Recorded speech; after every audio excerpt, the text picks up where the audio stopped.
I'm that star up in the sky. I'm that mountain peak up high. Hey, I made it. I'm the world's greatest. 여러분 안녕하세요. 2016 수능 국어 B형 해설 강의 4부를 진행하는 남궁민 선생님입니다. 자, 독서 휘몰아쳤죠, 그죠? 3부에서 다뤘던 거 굉장히 어려웠습니다. 마지막 지문 종단 속도 나오는 지문은요, 우리 인터넷 수능 화작동물에서 여러분들이 공부했던 그 내용들 거의 그대로 연계가 아주 뚜렷한 세트임에도 불구하고 그 내용 이해하기 또 문제 풀기 쉽지 않았을 겁니다. 굉장히 어려웠던 세트였고요. 이제 약간 한숨 돌리는 셈 치고요. 이제 문학 바로 들어가도록 하죠. 첫 번째 세트 31에서 33번에 해당되는 건요, 현대 소설입니다. 그죠? 자, 유능길의 9켤레 구두로 남은 사내. 언젠간 나온다. 올해 나올 것 같다. 괜히 이상하다. 연계교재 최종 점검에서 이야기했던 기억이 나는데요. 정말 출제가 됐습니다. 다만 대목은 조금 다른 대목이죠. 강의에서 우리가 수능 특강에서 공부할 때 선생님 충분히 설명했던 내용들을 바탕으로 하면 기본적인 갈등 구도, 인물의 어떤 상황 이런 것들을 다 알기 때문에 쉽게 읽어 나갈 수 있었으리라고 생각합니다. 자, 갑니다. 불을 끈 다음에 아내가 다시 소곤거려 왔다. 여기서 아내라는 것은 이제 나의 아내인 거죠. 오 선생의 아내입니다.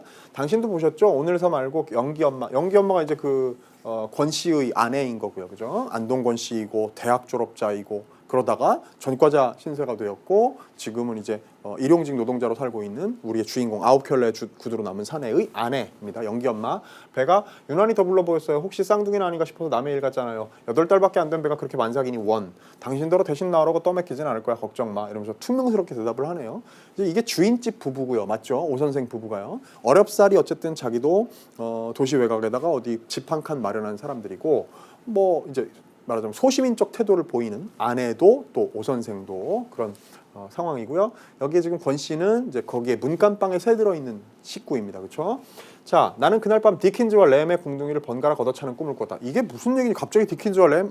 수능 특강에서 공부했던 디킨즈와 램 이야기가 거기 대목에 나오는 게 있습니다. 그래서 램은 이제 불우한 자기의 일생과 그리 일치되는 삶을 살았던 사람으로 나오고 설명이겠죠. 기억나죠? 디킨즈는 자기가 불우한 어린 시절을 보냈지만 문명을 얻고 이제 출세한 후에 좀 매몰찬 인간으로 바뀌었던. 그래서 이제 자기는 램을 지향하지만 자기는 소시민적 안정 같은 데 기대어서 이렇게 뭔가 권 씨에 대해서 따뜻한 연민을 마음껏 베풀지 않는 어떤 태도를 좀 보이는, 그 사이에서 좀 갈등하는 내적 갈등, 이런 게 이제 이 오 선생의 갈등이기도 하는 겁니다. 이해되죠? 자, 그랬어요. 내가 권 씨의 궁둥이를 걷어차고 권 씨가 내 궁둥이를 걷어차는 꿈을 꾸었다. 아내가 권 씨네에 대해서 갑자기 관심을 보이기 시작했다. 자, 그 다음 갑니다. 좀 더 정확히 얘기해서 권 씨 부인의 그 금방 쏟아질 것 같은 아랫배에 대한 관심이었다. 말투로 볼 때 이제 막 만삭이고 출산이 가까운 그 상황에 대해서 관심을 잡고 아내가 보이는 거죠. 말투로 볼 때 남자들이 집을 비우는 낮 동안이면 더러 접촉도 가지는 모양이었다. 주인집 아낙네하고 문간방 권 씨네 아내하고 같이 서로 얘기를 덜어 나누나 봐요. 내 예정일도 모르더라면서 아내는 낄낄낄 웃었다. 임산부가 자기 분만 예정일도 몰라서 말이 되느냐고 핀잔했더니 까짓것 알아도 그만 몰라도 그만 어차피 때가 되면 배 아프면 낳기는 마찬가지라며 태평으로 있더라는 것이다. 자, 뭔가 여기에 권 씨 아내, 연기 엄마라고 불리는 이 권 씨 아내의 어떤 태도가 삶에 대해서 뭔가 좀 좀 무기력한 태도랄까요? 그렇죠? 굉장히 낙천적인 태도로 보이기도 하지만 상황 자체가 워낙 또 이제 안 좋은 상황이기 때문에 되게 무력한 태도랄까요? 그런 걸 대충 엿볼 수 있습니다. 근데 거기에 대해서 아내는 낄낄 웃어요. 비웃듯이 이야기하죠. 말이 되는 상황이냐고 막 이야기하죠. 근데 아내는 약간 이중적인 태도를 보입니다. 이렇게 비웃는 것 같지만 뒤에서 또 많이 걱정도 하잖아요. 그렇죠? 자, 권 씨는 여전히 일자리를 구하지 못한 채였다. 우리의 주인공 9켤레 구두로 남은 사내 권 씨입니다. 맞죠? 자, 일정한 직장이 없으면서도 아침만 되면 출근 복장을 차리고 뻔질나게 밖으로 나가곤 했다. 몸에 붙인 기술도 그렇다고 타고난 뚝심도 없으면서 계속해서 공사판 같은 데 나가 막일을 하는 눈치였다. 동준아 놀자 하고 둘이 합창하듯이 길게 외치면서 일단 안방까지 들어오는데 성공한 권 씨의 아이들이 있습니다. 그죠? 이 아이들 이제 동준이는 우리 집 아이일 테고요. 오 선생네 아이일 테고 권 씨네 아이들이 우리 집 아이한테 놀러 이제 와가지고는 보세요. 끼니 때가 되어도 막무가내로 버티면서 문간방으로 돌아가지 않는 것이 저기 자주 있게 되었다. 왜? 여기 있으면 밥을 제대로 좋은 밥을 얻어 먹을 수 있으니까. 우리 문간방인 우리 집에 가는 것보다, 그죠? 아이들 판단이 그랬겠죠. 자, 문간방의 사정이 심상치 않다는 징조인 거죠. 뭔가 먹을 게 없으니까 아이들이 여기 놀러 와서 끼니를 때우고 싶어하는 그런 눈치인 거야, 그죠? 안쓰러운 상황이네요. 그렇다고 권 씨나 권 씨 부인이 우리에게 터놓고 도움을 청한 적은 한 번도 없었다. 권 씨는 자존심이 굉장히 강한 인물입니다. 알죠? 이래봬도 나 대학 나온 사람이요 오 선생 하는 그런 얘기 나오잖아요. 다만 우리로 하여금 그런 꼴을 목격하고도 도울 마음을 먹지 않으면 도무지 인간이 아니게 실이 상황을 최악의 선까지 잠자코 몰고 갈 뿐이었다. 전략이라면 전략이고, 그렇죠? 뭔가 안 도울 수 없게 만드는 상황까지 도움을 직접 요청하지는 않으면서 그렇게 최악의 상황으로까지 가는 걸 보게 하는 겁니다. 맞죠? 자, 애당초 이순경. 자, 여기 이순경이요. 우리 연계교재 지문에서 요 이순경 인물이 캐릭터 나오진 않았지만 선생님 설명한 적이 있었어요. 이제 요주의 인물이라고 오 선생님 나에게 찾아와 가지고는 저 권 씨에 대해서 뭔가 동향 보고를 하게 시키는, 말하자면 약간 그 사찰 뭐 이런 걸 하는 역할입니다. 자, 기대했던 그대로 산타클로스 비슷한 꼴이 되어 쌀이나 연탄 따위를 슬그머니 문간방 부엌에다 넣어주고 온 날 저녁이면 아내는 분하고 억울해서 밥도 제대로 못 먹었다. 왜 분하고 억울해요? 그러니까 이건 지금 이 아내 뭡니까, 권씨네 집안을, 아내가 권씨네 집안을 도와주기 위해서 쌀이나 뭐 이렇게 연탄 같은 걸 이렇게 슬그머니 이렇게 도와줘야 되는 일이 막 분한 거야. 억울한 거지. 우리가 왜 저들을 도와야 되냐고. 근데 그 생각하면요, 인부나 그 이제 영기 엄마, 권씨 아내나 철부지 애들을 생각하면 그까지 알량한 선심증 아무렇지도 않다는 주장이었다. 하지만 제게 딸린 처자식조차 변변히 건사 못하는 한 얼간이 사내. 이게 누구요? 권씨.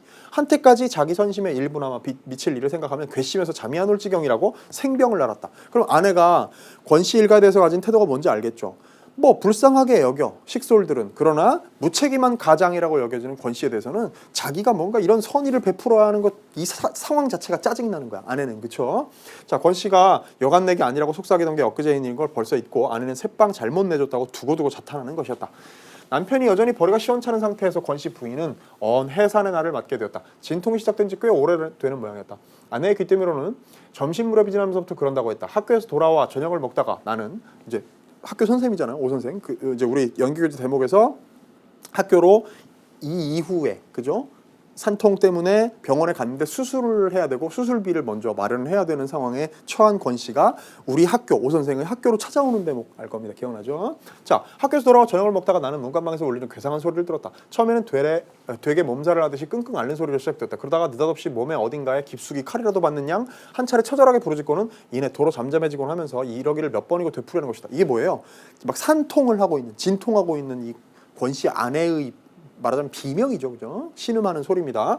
나로서는 그것이 방을 세내준 이후로 처음 듣는 권 씨 부인의 목소리였다.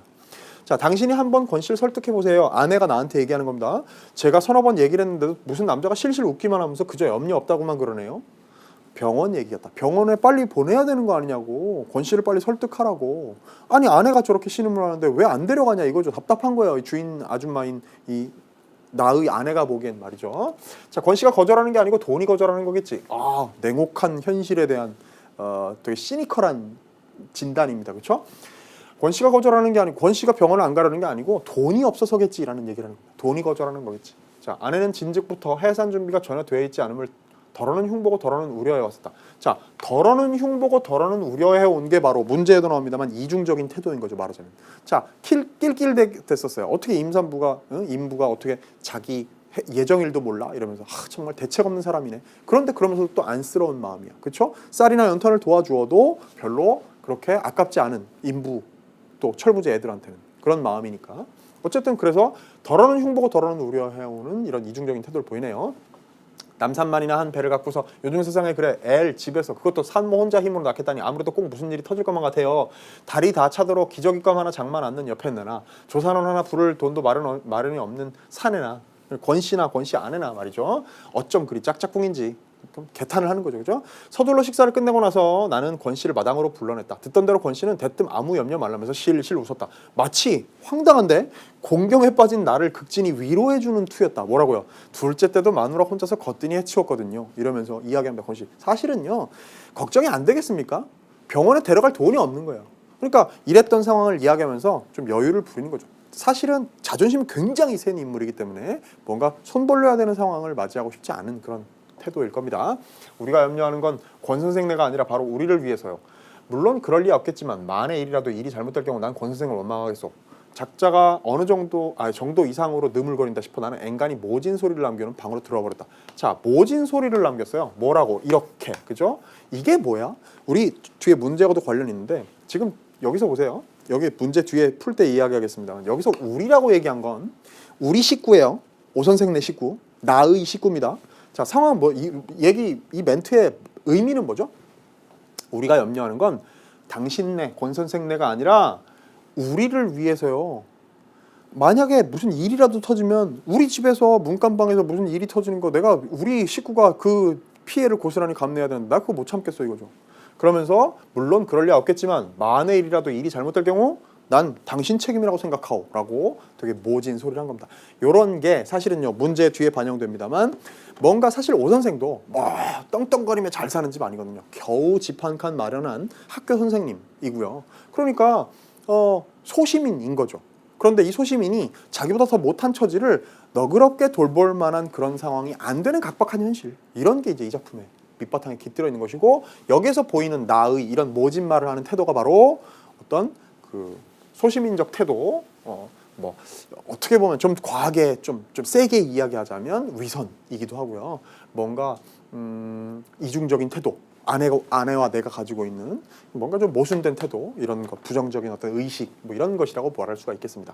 문제로 한번 가봅니다. 윗글에 대한 이해로 가장 적절한 것은 그렇습니다. 내용 이해하는 문제죠. 갑니다. 아내는 권씨네에게 선심을 베푸는 것을 비판하는 나로 인해 생병을 앓는다. 생병을 앓는다는 얘기는 나왔지만 너무 속이 상해서 생병을 앓는 거죠. 왜? 권씨한테까지 내가 쌀 대주고 연탄 대줘야 돼? 애들하고 그 인부는 그래도 괜찮지만, 자, 그건 선심을 베푸는 걸 내가 언제 비판했어? 그것 때문에 생병 앓는 거예요? 아니죠. 그러니까 1번 틀렸고요. 2번 아내는 권씨가 권씨네의 경제적 상황을 해결하고 있다는 이유로 여간내기가 아니라고 하는, 여간내기가 아니라는 말을 했던 적이 있다는 얘기는 나옵니다만 상황을 해결하지 못하고 있으니까 한심한 사내라고 막 비판하는데 아내는, 그죠?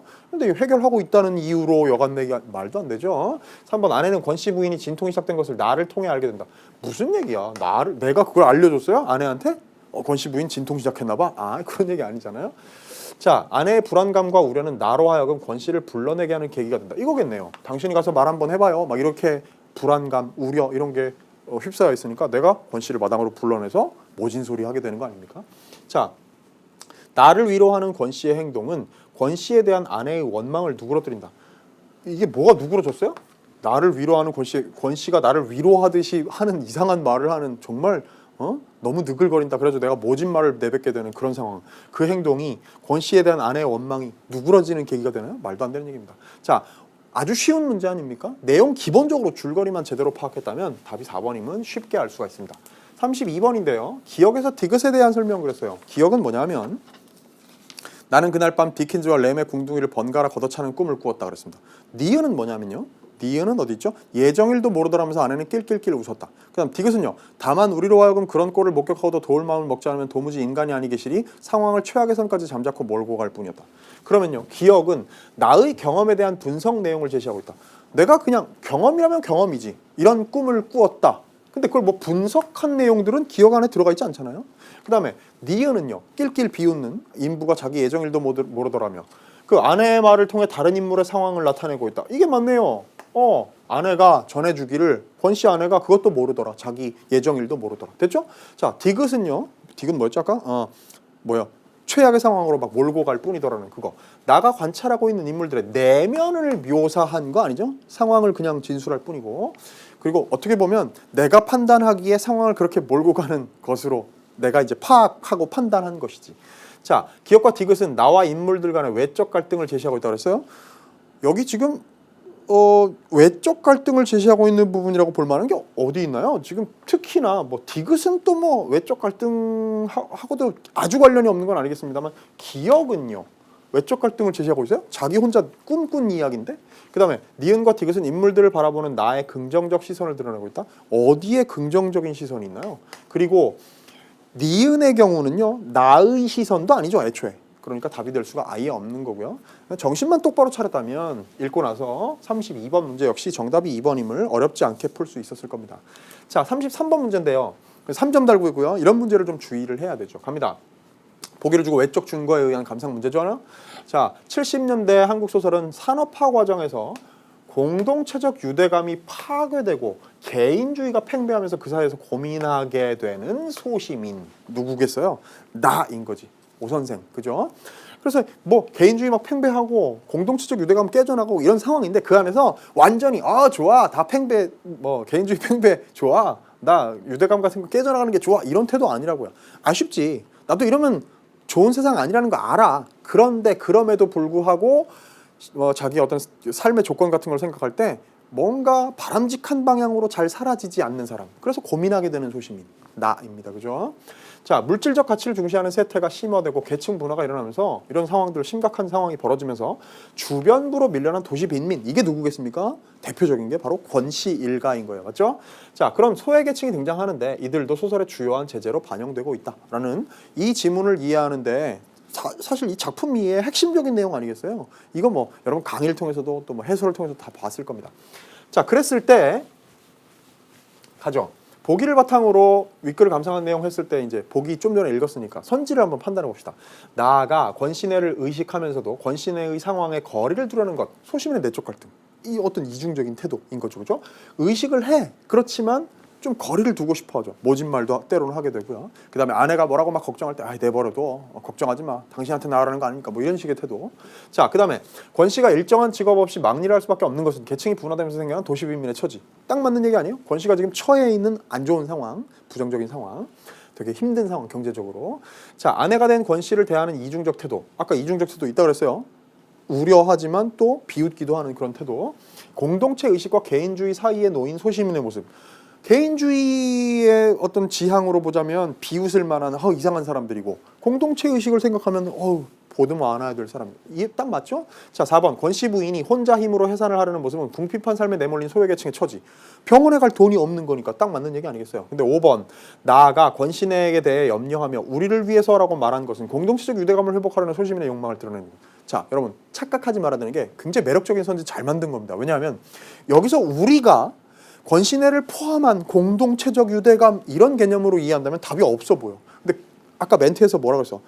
그 마지막 모진 말에서 그때 우리는 권신혜를 제외한 우리 식구를 얘기하는 거였죠? 그러니까 이건 틀린 거죠. 공동체적 유대감이 아니라 오히려 보기의 어떤 용어를 가지고 얘기하자면 팽배한 개인주의에 해당되는 그쪽 지향과 관련 있는 선지일 겁니다. 맞죠? 이해됐죠? 자, 되게 겉으로 보기엔 그럴듯한 멋진 선지를 잘 만드는 겁니다. 자, 이제 두 번째 세트로 한번 가볼게요. 재앙날이라는 채만식의 희곡으로 가죠. 이거 역시 좀 전에 우리 그 뭡니까 아홉 켤레 구두로 남은 사내가 유능길의 소설이 수특에서 연계됐듯이 수특의 266쪽이었더군요. 자, 이번 여기에 재앙날이라는 희곡도요. 인터넷 수능 문학에서 201쪽이더군요. 거기에서 연계된 작품입니다. 물론 대목은 똑같진 않지만 역시 최종정관에서 선생님이 설명했던 어떤 그 인물들의 어떤 구도, 주요한 어떤 작품의 그 극적 특징 이런 것들을 이해했다면 공부를 철저히 한 학생이라면 어렵지 않게 지문을 소화할 수 있어. 작중 상황이 어떻게 되는지를 알 수 있었을 겁니다. 실험극적 성격, 시간을 막 건너뛰고 이런 것들도 파악이 됐을 테고요. 갑니다. 최 씨가요. 내 외할아버지도 그날 그러니까 그게 바로 9월 9일 날 오늘이다. 오늘 그때 이제 이게 이제 죽음을 당한 날이라서 그게 제삿날이라 재향날이에요. 제목 자체가. 여기에 이 외할아버지 얘기를 듣고 있는 이거 뭐죠? 여기 손자 뭐예요? 이 얘기를 듣고 있는 영호던가요 이름이? 영호 손자에게 외할머니인 최 씨가 이야기를 들려주는 건데 그때 내 외할아버지라고 하는 건 자기의 남편 김성배를 얘기하는 겁니다. 맞죠? 갑니다. 자, 내 할아버지도 그날 그러니까 그게 바로 9월 9일 날 오늘이다. 오늘 그 오때나 되어서 촌에서 잡혀온 다른 동학군 둘하고 같이 셋을 한꺼번에 총으로 쏘아 죽인다고 사정으로 끌고 나와서는 무대 급히 암전 다시 서서히 밝아지면 제2장 그랬어요. 자, 갑자기 무대가 깜깜해집니다. 그랬다가 서서히 밝아져요. 그리고 2장이 됩니다. 2장에 보니까요. 무대 정면으로 정기정이라는 현판이 붙은 사정. 이 사정이 여기 이 사정이네요. 그럼 보세요. 최 씨가 이야기하는 게 현재, 뒤에 문제도 나옵니다만 이게 현재라면 이건 외할아버지가 죽던 그날의 상황을 회상 속에서의 장면을 실제 무대 위에서 재현하고 있는 상황입니다. 맞죠? 시간이 과거로 무대 암전과 함께 불이 켜지는 그 상황과 함께 시간이 과거로 훌쩍 점프를 한 거예요. 맞죠? 자, 좌우는 들을 건너 단풍 든 먼 산, 무대가 밝아지면 사정 마루에 앞으로 수령이 좌정하고 뒤와 좌우로는 각방 이속이 나열, 대뜰에는 엎드린 극창, 대뜰 밑으로 바로 김성배, 이 인물이 바로 이 외할아버지인 거고요. 맞죠? 동학운동을 하다가 붙잡혀서 처형되는 그런 인물입니다. 그리고 알겠지만 김성배 아들 이름이 뭐였어요? 기억이 안 나요. 김영수는 3.1운동을 하다가 즉 이 최 씨의 아들이기도 하죠. 여기 뒤에 나옵니다만 뱃속에 있었던 그때 뱃속에 있었던 아들. 자, 1대 김성배는 동학운동을 하다가 2대의 김영수는 3.1운동에 주동하다가 그 다음 아래 때 김상인이라는 지금 이 최 씨의 이야기를 듣고 있는 영호의 외사촌 지간인 김상인은 또 사회주의 운동을 하느라 일제강점기 때 이렇게 시대가 흐를수록 1대, 2대, 3대까지 이어오면서 무언가 세상을 바꾸고 정의를 실현하기 위해서 몸을 바쳤던 3대의 이야기, 그것을 극 안에다 녹여놓은 그런 작품이다라는 걸 알 겁니다. 자, 김성배 외에 두 사람의 동학당원이 결박을 당한 채 꿇어앉았고 그 뒤로 넌지시 참령이 거느린 병정 1지대가 정렬해 서 있다. 모르는 단어 나와도 상관없습니다. 그냥 그 상황이 뭔지를 상상하면 돼요. 그죠? 동학하다가 끌려와가지고 처형당하는 상황, 지금 처형장의 상황이구나. 재판과 즉결 막 처형이 이루어지는 그런 상황입니다. 그 뒤로 넌지시 참령이 거느린 병정 일지대가 정렬해 서 있다. 사정 좌우로는 겁먹은 남녀노소들이 묵묵히 서 있고 김성배의 모친도, 이 모친은 최 씨의 시어머니인 거야. 맞죠? 이해됐죠? 모친도 남의 부축을 받아 그 중에 섞여 있다. 자기 아들이 붙들려 왔으니까 수령 너희들을 죄상에 의지해서 지금 처형을 하거니와 마지막으로 하고 싶은 말이 있거든 말을 해라. 급창 처형을 내요. 너희들을 죄상에 의지해서 지금 처형을 하거니와 마지막으로 하고 싶은 말이 있거든 아르랍신다 라고 이 말을 그냥 반복했네요. 사령 죄수들을 들여다보고 아르라 했더니 죄수들 꼼짝 아니한다. 사령이 김성배의 풀 상투를 잡아 제치면서 아르라 했더니 성배는 눈을 감고 입술을 깨뭅니다. 되게 뭔가 의연한 모습이랄까요? 의지적인 모습이랄까요? 목숨을 구걸하지 않는 거죠. 그죠? 자, 모친 옆에 사람의 부축을 받고 서서 치맛 자르고 눈물을 씻는다. 자기 아들이 이런 상황에 처해 있으니까 그걸 보고 있는 어머니가 얼마나 심정이 찢어지겠습니까? 사령 상투를 놓아주고 동학당원 갑 이제 다른 사람들이 있었잖아요. 같이 끌려온 사람들. 다른 사람 잡아제치면서 아르라 이랬더니 살려주시오 우는 목소리로. 뭐 이 사람이 잘못했다는 게 아니라 상대적으로 동학당원 갑과 또 그다음에 또 을도요. 상투 놓아주고 살려달라고 하래요. 그다음에 또 을도 그다음 보니까요.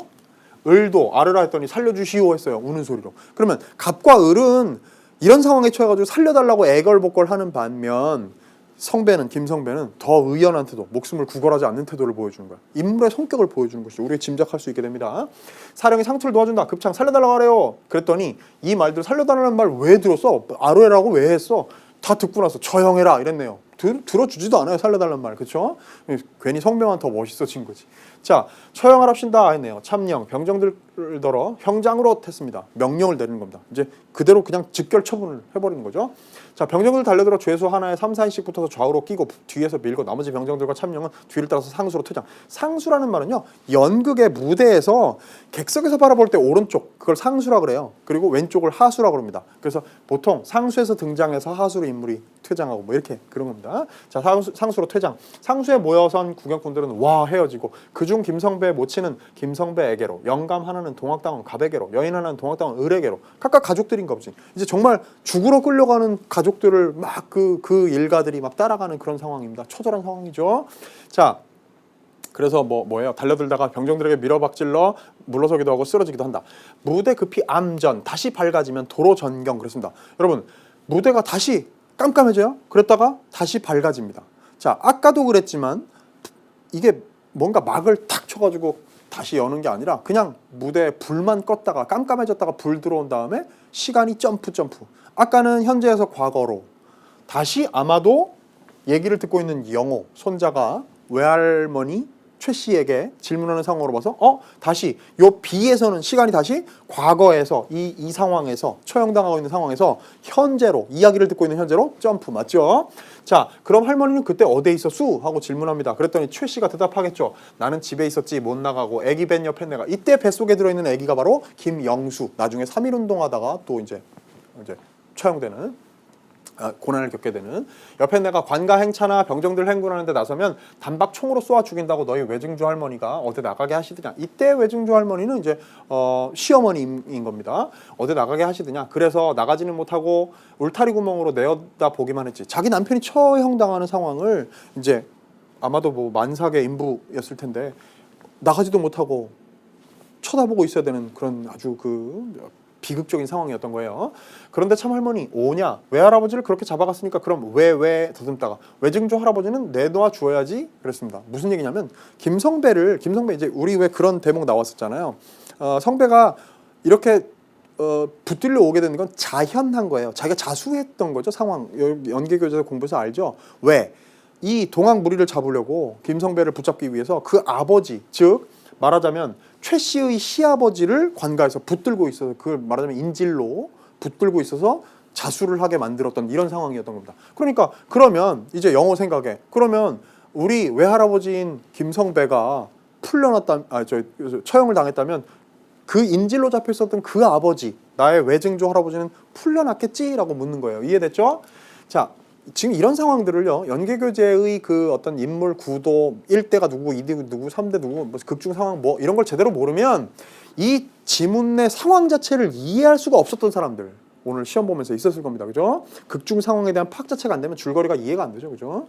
자, 최 씨가 글쎄 경우는 그래야 할 것이지만 어디 바로 내놓아 주드냐. 그런 뒤에도 훨씬 한 달이나 있다가 뇌물을 흠씬 먹고 그러고도 자식을 잘못 가르쳤다는 죄로 곤장을 40대나 때려서 내놓더라. 나쁜 사람들이죠. 그죠? 야속한 일도 다 있지. 글쎄 그러니 그 노인이 몸이 성하셨겠니? 옥에서 나오시자 보름 만에 이제 돌아가신 걸 그랬습니다. 그럼 결국 김성배도 처형됐고요. 그 대신 인질로 처음에 붙잡혀 있었던 바로 풀어주지도 않았던 그 아버지도 영호의 입장에서는 외증조 할아버지고 최 씨의 입장에서는 시아버지도 또 뭐 보름 만인가 돌아가셔 버린 거예요. 그래서 내 외증조 할아버지 제삿날은 바로 10월 14날이란다. 오늘은 9월 9일이고 그래서 말하자면 김성배의 제삿날이고 보름쯤 후에는 또 그 아버지의 제삿날이 또 있는 거고요. 얼마나 비극적인 상황입니까? 그죠? 자, 영호. 그러고 그날 외할아버지는 그렇게 병정들이 끌고 가서 그랬더니 그래 그렇게 사정마당에서 앞뒤로 옹해가지고 사정 바로 건너편 관역 있는 데로 끌고 가더니 한숨 쉬고 잠깐 쉽니다. 도망가지 못하게 하느라고 제가끔 다리까지 칭칭 동해서 관역 앞에다 일자로 세워놓고는 병정들을 열대 걸음이나 이쪽으로 물러서더니만 아마 한 20명이나 되지 그런 병정들이 쭉 들어서서는 총을 겨누더구나 겠죠. 그래 방금 총소리가 나는 줄 알고 나는 울타리 구멍으로 내어다보다가 눈을 감았더니 이제나 저제나 기다려도 총소리가 나지를 않겠지? 그래 웬일인가 하고 눈을 다시 떠보니까 무대 급히 암전 또 다시 밝아지면 그러면 뭐예요? 또 시간이 과거로 그 장면으로 점프를 하겠죠. 그죠? 자 3장 무대 정면은 들을 건너 단풍 든 먼 산 상수로는 나직한 즉 무대 오른쪽 객석에서 보기에 상수로는 나직한 언덕이 있고 언덕 앞으로는 관역 하수는 흑막. 자 무대가 급히 밝아지면 관역에서 넌지시 떨어져 김성배와 두 동학당원이 결박을 지고 다리를 묶여 하수를 향해 서서 있고 그 옆에는 둘둘 말아놓은 한 무더기의 섬거적. 병정 한 사람 손에 흰 무명 가드락을 들고 하수로 급히 등장. 병정이 비웃어요. 이놈들 평양감사를 나갔네 순천부사를 나갔네 하더니 겨우 섬거적 한 잎을 쥐고 염라국으로 가니? 하고 비웃습니다. 왜? 너희들 동학도들 너희들 동학 무리들 말이야. 세상을 바꿀 것처럼 그러더니 그 니네가 뭐 평양감사도 하고 순천부사도 하고 그럴 줄 알았더니 결국엔 니네 섬거적 한 입씩 찌고 이제 염라국으로 가니 죽을 상황이니? 라고 비웃습니다. 맞죠? 이해됐습니까? 상황 최만식의 재앙날 지문 우리 읽었고요. 그럼 우리 문제로 갈 수 있지 않겠습니까? 34번인데요. 기역과 니은의 공통점 그랬어요. 기역은 뭐냐면 최 씨가 들려주는 말이에요. 그래가지고 뭐 무대 급히 암전되기 전 첫 번째 지문의 첫 번째의 대사에 해당되는 게 기역이고요. 니은은 뭐예요? 그래서 끌고 가서 어떻게 됐냐고 할 때 그래 끌고 가더니만 뭐 일자로 세워놓고는 하는 부분입니다. 공통점 가장 적절한 건 뭐예요? 자, 최 씨가 영호에게 과거의 사연을 들려주고 있다라는 어떻게 보면 이번 수능에서 제일 쉬운 문제랄까요? 이거 누가 몰라요, 그죠? 최 씨가 자신의 행동에 관한 자신의 행동입니까? 상황에 그때 있었던 상황을 자기가 목격한 거에 대한 진술이지. 자, 무슨 최 씨하고 영호 사이에 무슨 대립이 있어요? 말도 안 되는 선지들을 구성한 겁니다. 영호가 듣고 있지 않으므로 최 씨의 넋두리에 해당한다. 듣고 있지 않는다고요? 서로 대화하고 있는데. 자, 최 씨는 목격하지 않은 사실을 추정을 통해 목격한 사실이라고요. 추정도 아니고요. 짐작한 것도 아니고요. 그죠? 따라서 3번만 적절한 거고 나머지는 적절할래야 할 수도 없는 그런 선지들이다. 자, 35번 갑니다. A에서 C에 대한 이해로 적절하지 않은 것은 있는데 A는 뭐냐면 무대 급히 암전 또 B도 무대 급히 암전 다시 밝아지는 거. 그다음 C 또 암전 밝아지는 거. A, B, C가 전부 암전했다 밝아지는 거. 암전했다 밝아지는 거. 암전했다 밝아지는 거. 그런데 여기에서 암전했다 밝아지는 것 중에 적절하지 않은 걸 고르래요. 첫 번째 A는 무대 막을 여닫지 않고도 장면을 전환하는 효과를 수반한다. 나름 A, B, C 다 마찬가지지, 그죠? 뭔가 장면을 전환하고 있죠. 현재에서 과거로, 과거에서 현재로, 또 현재에서 과거로, 그죠? 자, 그런데 A든 B든 C든 다 마찬가지 맞는데 2번 갑니다. B는 모친과 함께 최 씨가 등장하는 이유를 제시해 준다 그랬어요. B에 모친과 함께, 즉 김성배의 모친 최 씨에게는 시어머니와 최 씨가 등장하지도 않지만 그 이유를 제시해 주는 역할을 합니까? B가? B는 뭐죠? 뭡니까 일종의 뭐 즉결 심판 같은 것들을 받는 장면 이후에 그래서 영호가 궁금해지는 점들을 질문하는 현재로 넘어오게 되는 그런 시간의 점프예요. 근데 거기에 무슨 모친과 함께 칠시가 등장하는 이유를 제시해줘. 정말 말도 안 되는 선지입니다. 그렇죠? 자, C는 퇴장했던 죄수들이 다시 등장하는 시간을 확보해준다. 왜? 퇴장했던 죄수들, C 앞에서 죄수들이 지금 C 앞에서는 죄수들이 무대 뒤에 들어가 있었을 거 아니에요. 최 씨하고 영호가 무대에 나와 있어서 대화를 나눠야 되니까. 그랬다가 불이 딱 꺼지면 다시 또 죄수들이 나와가지고 처형되기 직전의 장면을 연출해야 되니까 나오는 시간을 확보해주기 위해서 불을 껐다. 맞는 얘기고요. 자, B 직전 장면과 C 직후 장면. 이게 4, 5번 둘 다 동일한 그 지점을 묻고 있는 건데요. B 직전 장면과 C 직후 장면. B 직전 뭐요? 그 재판받는 장면. 그 다음에 C 이후 처형되기 전에 병정이 나와서 막 비아냥거리는 그런 대목. 상호 연계되어 순차적인 시간의 흐름을 형성한다. 재판받고 끌려가서 처형되기 직전 상황. 그 다음에 상호 연계되어 사건 전개에 따른 공간의 변화. 여긴 재판장 말하자면 그 다음에 저기는 처형당하려는 대로. 그러니까 결국엔 시간의 변화, 시간의 흐름 또 뭐예요? 공간의 변화. 둘 다 이게 정말 쌍둥이 선지죠. 둘 다 맞는 얘기입니다. 그렇죠? 자, B 직전과 C 이후의 장면이 말하자면 회상 안에서 연속된 시간과 공간으로 이어지게 되는 거 아니에요. 따라서 4, 5번은 맞는 선지. 이해됐죠? 자, 35번까지 우리 쉽게 이해했습니다. 그럼 36번 문제인데요. 3점 달고 있는 대표 문제네요. 대표 문제지만 사실은 뭐 좀 허무합니다. 왜냐하면 보기와 긴밀한 연관이 없는 것들로 막 선지들이 구성돼 있어요. 한번 보십시오.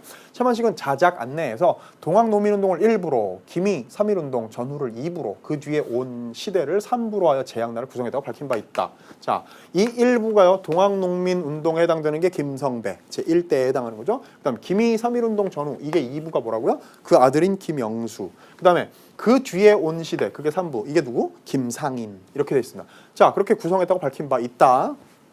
1937년에 발표된 제약날에 1에서 3장 1막. 지금 우리가 본 거 제1장에 해당되는 게 첫 번째 대사일 테고 2장 하면서 쭉 나왔고요. 마지막에 가니까 제3장 그랬네요. 그럼 여기에 지금 제1에서 3장까지의 1막에 해당되는 게 우리 지문에 해당되는 내용이다. 지금 막 내려갔다가 올라간 적은 없으니까 한 막 아닙니다. 지금. 그리고 그게 지금 여기 동학농민운동을 다룬 제1부에 해당하는 1막인 거고요. 이해됐죠? 설명에 의하면. 자, 1894년에 동학농민운동을 역사적 소재로 활용하고 있어. 그래서 지금 과거 회상 장면이 지금 1894년이라고요. 이해됐어요? 자, 그러면 극중 현재 제삿날, 이게 영호하고 최 씨가 대화를 나누고 있는 시점, 이게 1937년인 겁니다. 이게 1937년이고요. 43년이라는 시간 격차를 지닌 회상된 과거 장면, 이게 언제라는 거죠? 이게 1894년 이 지금 김성배 처형당하는 장면. 자, 포함하고 있다. 이러한 이중적 시간 구조를 보이고 있죠. 과거에서 현재로, 현재에서 과거로 막 왔다 갔다 해요. 자, 과거와 현재의 뭐? 동일성을 암시하고 있다. 그러니까 지금 이 시대 1937년인 일제강점기도 뭔가 뜻있는 이들이 이렇게 막 고난을 겪어야 하는 시대라는 이야기를 최만식은 이 작품을 통해서 하고 싶었다. 이런 얘기가 보기를 구성하고 있는 내용이라고 말할 수 있는 거예요. 맞죠? 자, 그럴 경우 선지들을 이제 봅시다. 적절하지 않은 걸 고르랍니다. 작가는 독자들의 의문을 대신하기 위해 극중 현재에서 현재라는 거 1937년에 해당 맞죠? 1937년 맞죠? 37년에 해당되는 어떤 상황에 현재에서 영호의 질문을 제기하고 회상 기법을 통해 그 답변을 보여주려 했겠구나. 영호가 궁금한 걸 질문합니다. 그건 우리가 지금 독자 혹은 연극이라면 관객의 입장에서 궁금할 만한 것을 영호가 대신해 주는 것이고 질문을 그에 대한 대답을 또 구체적으로 뭔가 극중 장면으로 과거의 장면을 1894년의 장면을 보여주는 것이고 맞네요. 띵동. 자, 2번 작가는 제약날이라는 제목을 붙이고 그날을 시간적 배경으로 삼아 극중 현재에 찾아온 제삿날의 의미를 독자들이 상기하도록 유도하겠구나. 자, 지문 안에 그런 거 나왔죠. 9월 9일, 뭐 10월 뭐 언제요? 그죠? 보름 후에. 그죠? 그래서 뭔가 김성배가 죽은 날, 처형된 날과 그리고 그 아버지가 또 그 매를 맞고 풀려나가지고 보름 만에 돌아가신 날 이런 제약날의 의미를 독자들이 생각하게 연극이라면 관객들이 생각하게 만드는 그런 의미를 부여한 것이고요. 작가는 과거 사건으로 정기정 재판을 구상하고 관부의 권위에 억눌린 민중의 모습을 묘사하여 다 전부 그 과거 회상 장면의 지문 안에 들어있던 거 아닙니까? 정기정 재판. 그 다음에 거기에 억눌려 있는 민중의 모습. 그렇죠? 독자에게 동학농민운동을 역사적 소재로 인식시키고자 하겠구나. 너무나 당연한 이야기. 근데 이것들이 사실 그 보기의 진술들하고 아주 긴밀하게 닿아 있는, 그래서 막 거기에 있는 문구를 따가지고 선지들을 구성한 그런 선지들은 아니었습니다. 맞죠? 자, 4번 최씨 가족의 순환에 집중하는 독자는 작품의 이중적 시간 구조를 매개하는 최씨의 역할에 주목하고. 왜? 최씨는 그때에도 배부른 몸으로 자기 남편이 처형되는 걸 숨어서 지켜봐야 했던 그런 인물, 그리고 현재에도, 그 과거고 현재에도 지금 영호에게 이런 이야기를 들려주고 있는 인물. 그러니까 매개하는 최씨 역할에 주목하고 최씨의 신중한 대응을 비판해야 한다는 작가의 입장을 파악. 무슨 얘기를 합니까 지금? 말도 안 되는 얘기. 3점 달고 있지만 허무할이 많지 말도 안 되는 얘기. 여기서 지금 신중한 대응을 비판해야 한다고 작가가 제시하려고 했겠어요? 그럼 보기가 자기가 뭐라 했어요? 뭐 자작 안내에서 자기의 의도가 이러이러한 것이다. 그래서 그것에 대한 해석으로서 말하자면 과거와 현재의 동일성을 암시하는 것으로서의 어떤 의미 부여, 이런 것들이 최씨 그 두 장면, 과거와 현재를 매개하는 최씨의 역할에 대해서 뭔가 비판하고 있는 작가의 관점, 입장, 이런 건 보기가 성립조차 될 수 없는 말도 안 되는 선제예요. 정답 4번이죠. 그죠? 왜 최씨에 대해서 비판을 해? 동정이나 연민이면 또 몰라. 그렇죠? 그리고 사실은 뭐 동정이나 연민보다도 작가는 말하자면 최씨를 그 매개하는 역할에다 박아 넣음으로써 과거 현재 보기에 의하면 과거와 현재의 어떤 동일성을 암시하는 그 다리 역할을 하게 해주는 거죠. 옛날하고 달라진 게 없어라는 메시지를 이 관객 혹은 독자들에게 알려주기 위한 것이지, 최씨의 무슨 신중한 대응을 비판해야 한다? 이게 작가의 의식이다? 태도다? 말도 안 된다는 얘기입니다. 1937년에 이 작품을 읽은 독자는 말하자면 작중 현재하고 같은 때에 이 작품을 읽었다 칩시다. 그랬을 때 독자는 1894년에 회상되는 방식을 통해 43년의 시간 격차를 자각하고 동학농민운동이라는 과거와 일제강점기라는 현재가 긴밀하게 상관된다, 동일성을 암시한다 라는 창작 의도를 이해할 수 있겠구나. 띵동 맞는 이야기. 동일성을 암시, 과거와 현재의. 4번은 말도 안 되는 이야기. 됐습니까? 이해됐죠? 자, 우리 그러면요 두 번째 요 재향날 세트까지를 공부했습니다. 그 다음에 우리 AB형 공통으로 출제된 고전 소설이 있어요. 이거 역시 우리 올해, 사실은 이 작품은, 요 작품 자체는 토끼전이니까, 고전 소설이니까 인터넷 수능에 189쪽에서 연계가 된 겁니다만 하나 더 있었잖아요. 기억납니까? 수특에서 수군가도 페이지가 234쪽이었던가요? 거기에서도 수군가를 공부한 적이 있습니다. 그러니까 사실 이번 작품은요 이 연계가 두 군데에서 된 거나 마찬가지야. 그렇죠? 그래서 수특에서 수군가, 결국에 이제 뿌리는 같은 작품이니까. 그 다음에 인수에서의 토끼전, 이게 연계된 작품인데요. 작품 자체로 보면 토끼전이니까 인수 쪽이지만 뒤에 이제 문제 같은 경우에, 특히 이제 대표 문항이라고 할 수 있는 39번 문제 같은 경우에는요 수특의 수군가에 실려있던 세트하고 되게 좀 흡사한 출제 요소를 매개로 한 그런 흥미로운 문제였습니다. 자, 이 작품 한번 보도록 하죠. 지문 뭐 어렵지 않으니까. 사실 토끼전 얘기 모르는 우리나라 사람이 어디 있습니까? 전 토끼전 몰랐어요. 자라가 나오네요. 이런 사람 아무도 없었죠, 전국에. 그죠? 갑니다. 자라가 기막혀 우는 말이, 못 보겠네 병든 용왕 못 보겠네, 나의 충성 부족던가 나의 정성 부족던가, 객사신세 자라팔자 이안이 불쌍한가, 명천 감동아 백호를 죽여주어. 그랬습니다. 백호가 나와요. 하얀 호랑이가 나온다고요? 죽여주어 애고 서론지고. 이렇듯이 슬피우니 호랑이 듣더니, 이게 백호겠죠. 그죠? 호랑이가 자라가 기막혀서 울어요. 그 이 멘트를 듣더니, 아주 리드미컬한 그 멘트를 듣더니 자기를 죽여달래. 그러니까 호랑이가, 아니 이놈 무슨 내게 해로운 소리만 하느냐, 너 도대체 무슨 소리 하니? 아니 네가 무슨 정성이 부족해서 하늘이 감동해서 나를 죽여달라고? 날 왜? 이러는 거죠. 그랬더니 자라 생각하되 속으로 생각합니다. 뭐라고? 왕명을 매와 만리 밖에 나와 이 지경을 당하니 일사면 도무사라, 무이불식이라 모조리 먹는다 하니 내 한번 고기값이나 하리라. 무슨 얘기죠? 이제 뒤에 문제도 나옵니다만 속으로 생각해. 용왕님 명을 받들고 지금 육지에 나왔는데, 여기서 만약에 백호한테 잡아먹히면 다 그냥 도로아미 태블이 된다 이거죠. 아무 성과도 없다는 얘기지. 그래서 못 먹는 게 없다고 하니 나도 잡아먹을 것 같은데, 그런데 모조리 먹는다 하니 내가 고기값이라도 할란다. 내가 그냥 죽진 않겠다, 뭐 이런 얘기겠죠.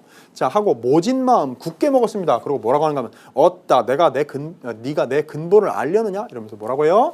하면 호랑이 앞턱을 냅다 물고 메어달리니 용기를 냈습니다. 그죠? 호랑이가 에고 놓아 아니 먹어마 이랬습니다. 이 호랑이도 살짝 겁이 많은 호랑이에요. 자라가 턱을 확 물고 늘어지니까 아이고 놔라 나 너 안 먹을게 이랬습니다. 자라 놓고 나앉으며 움쳐든 목을 길게 빼어 염려 없이 길을 보이니 호랑이 보더니 이크 장사갑주 속에 방망이 총 나온다. 이게 뭐예요?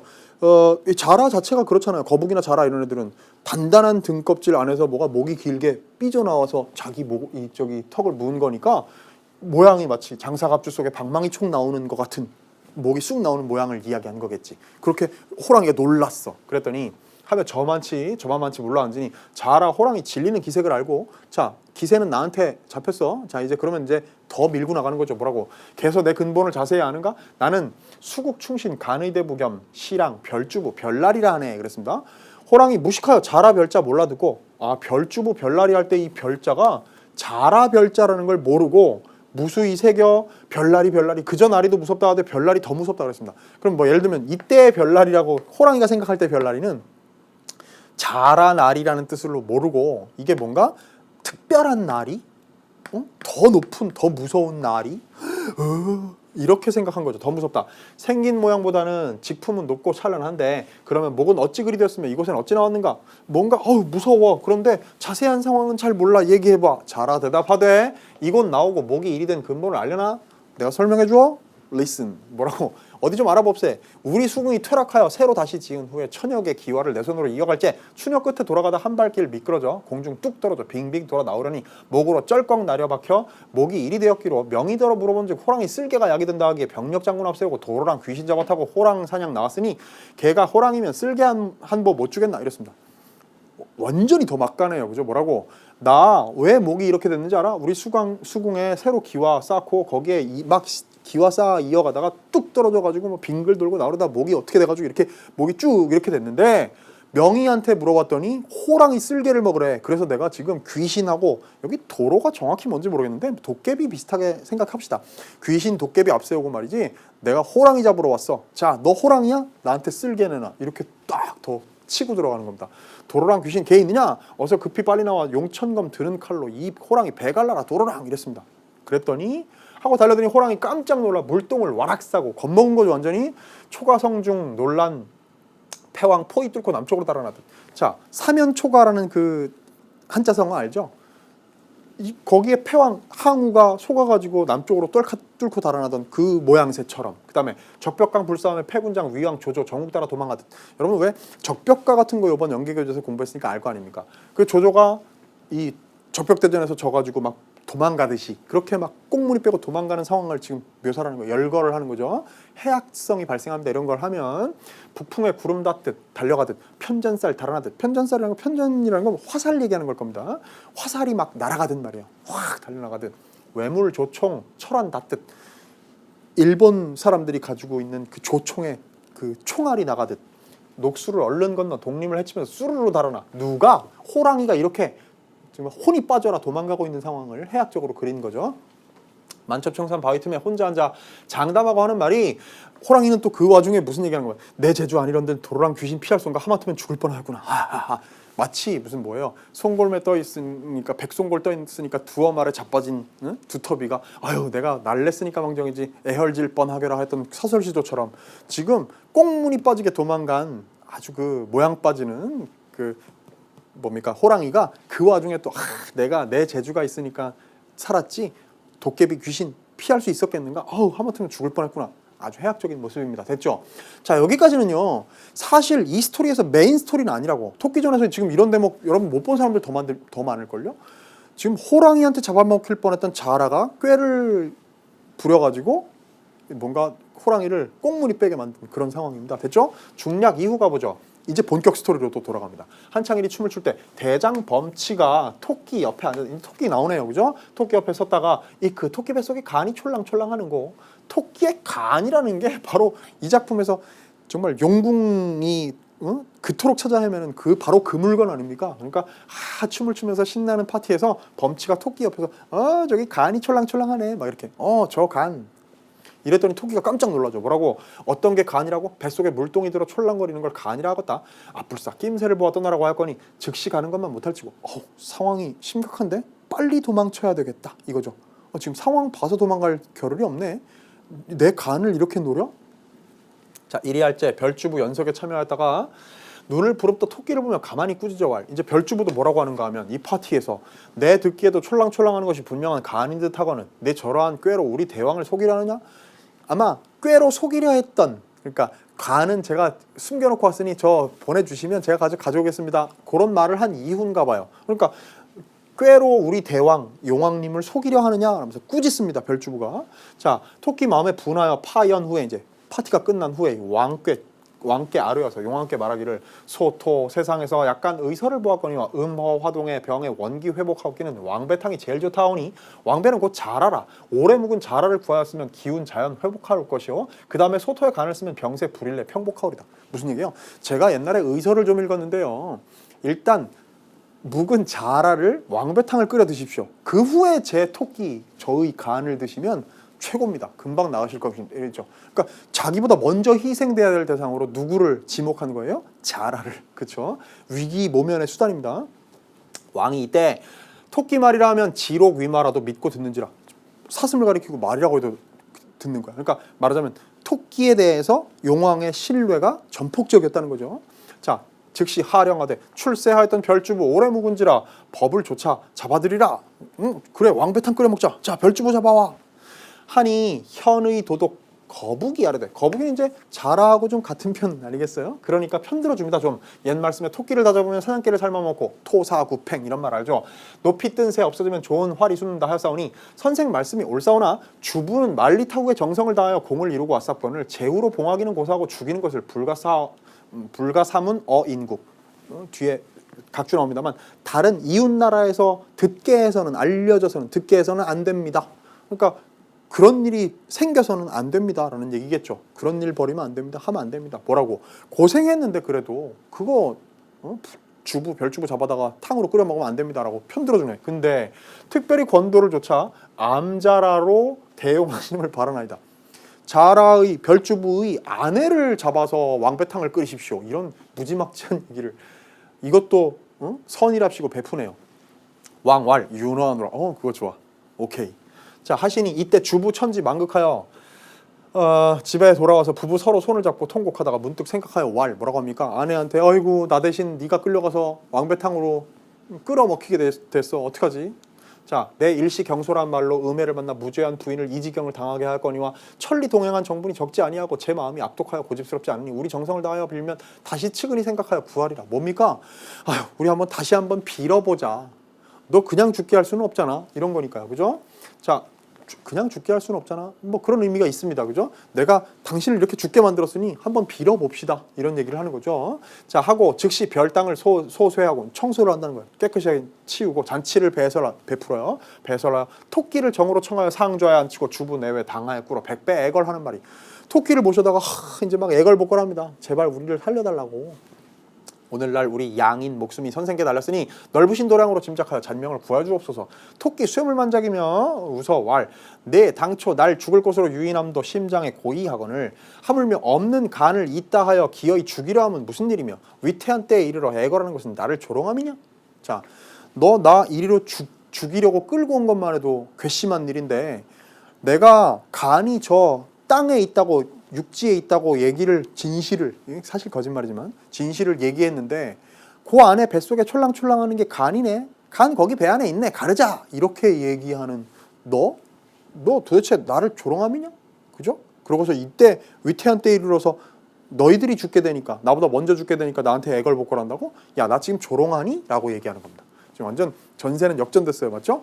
자, 요 상황 누가 모릅니까? 알죠? 모르는 단어 있었어도 고전소설 그냥 줄거리 돌파하는 거예요. 그죠? 줄거리 파가면서 그냥 돌파하는 겁니다. 자, 그럼 이제 선지로 가보죠.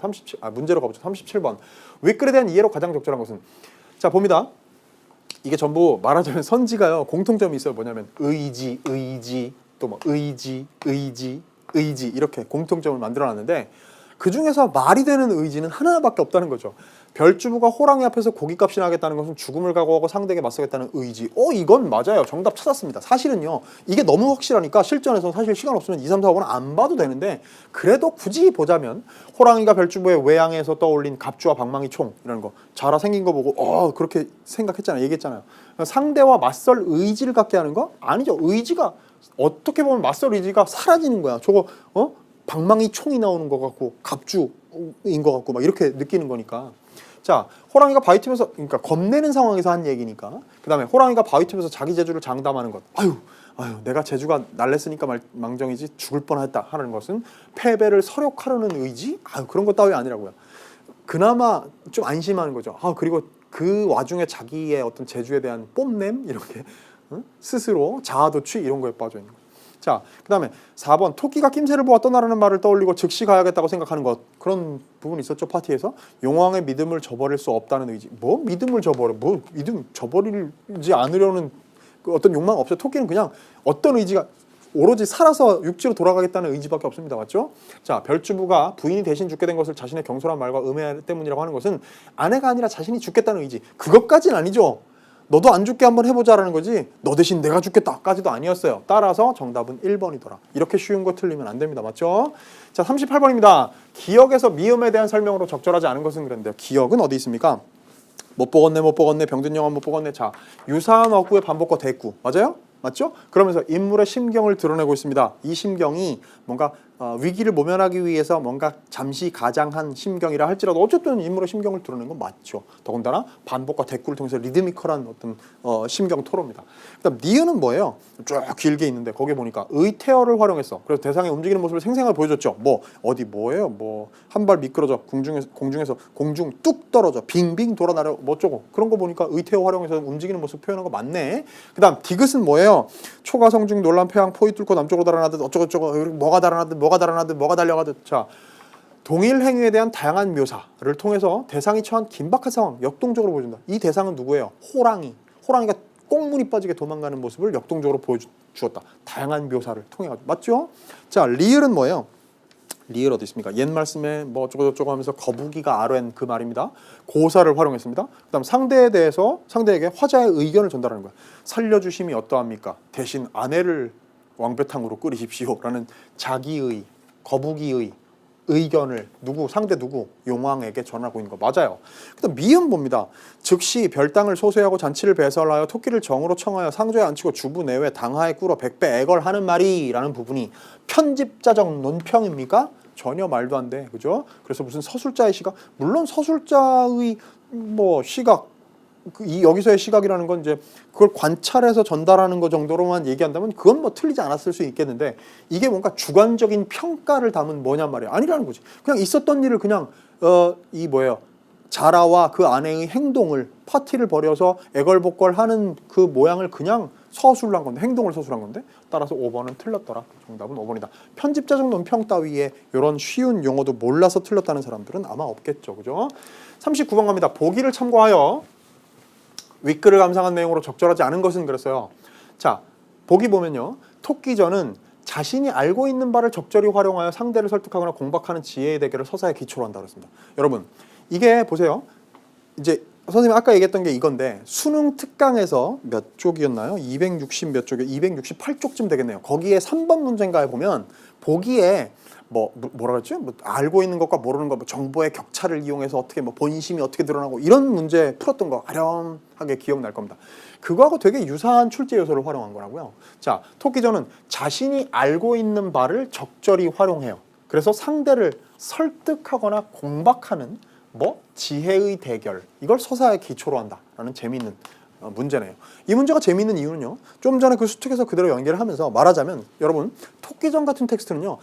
아주 다양한 여러 층의 해석이나 문제 출제 요소를 잡아낼 수가 있다고. 맞죠?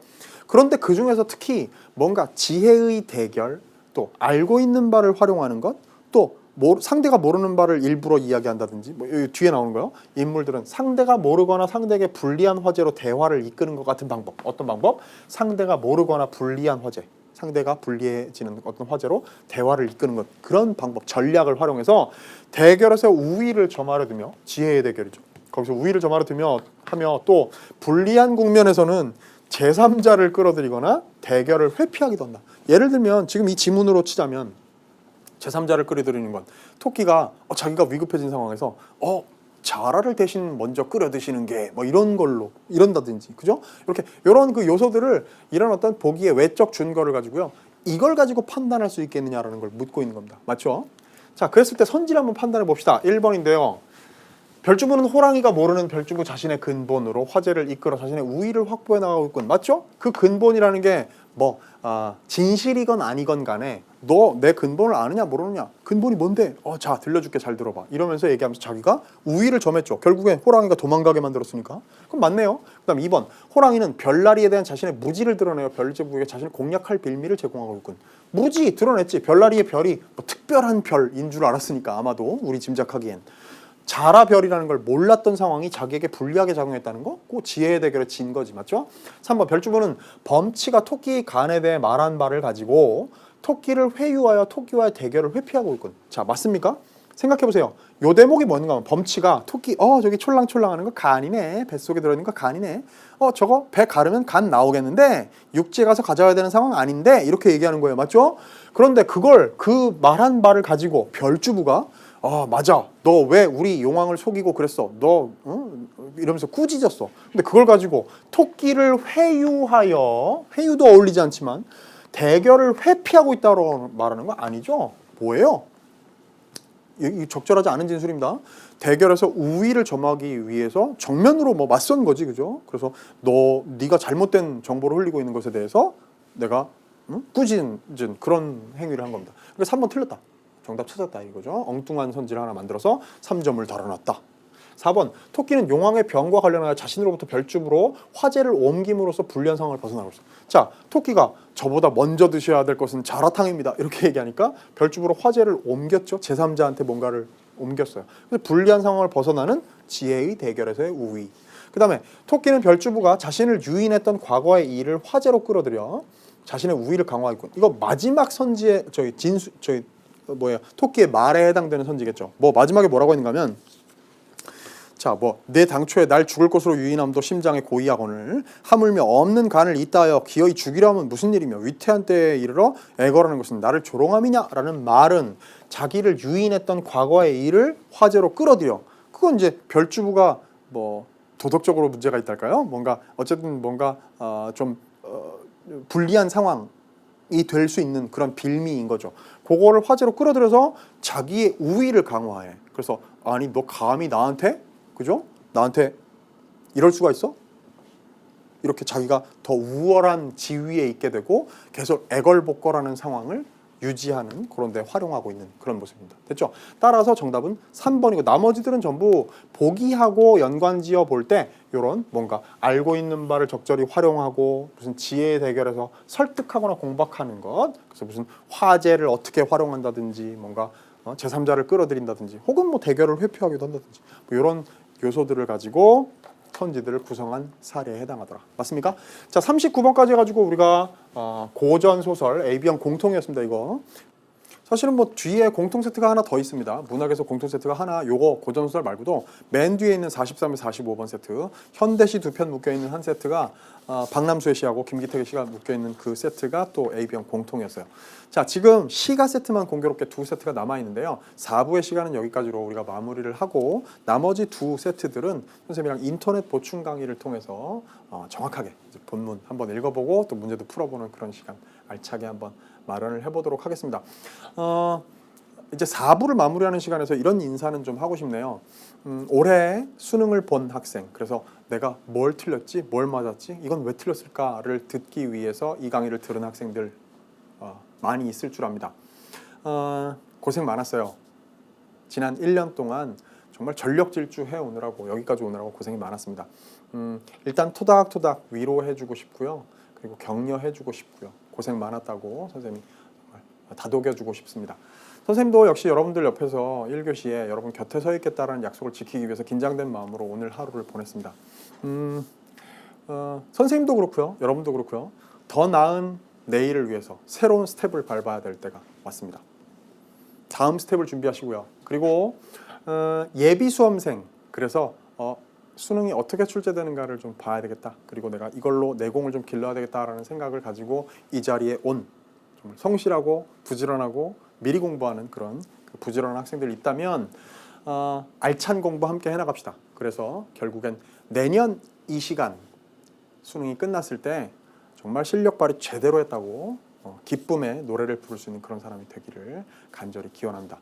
자, 고생 많았고요. 인터넷 보충 강의를 통해서 나머지 2세트 더 공부하기로 합니다.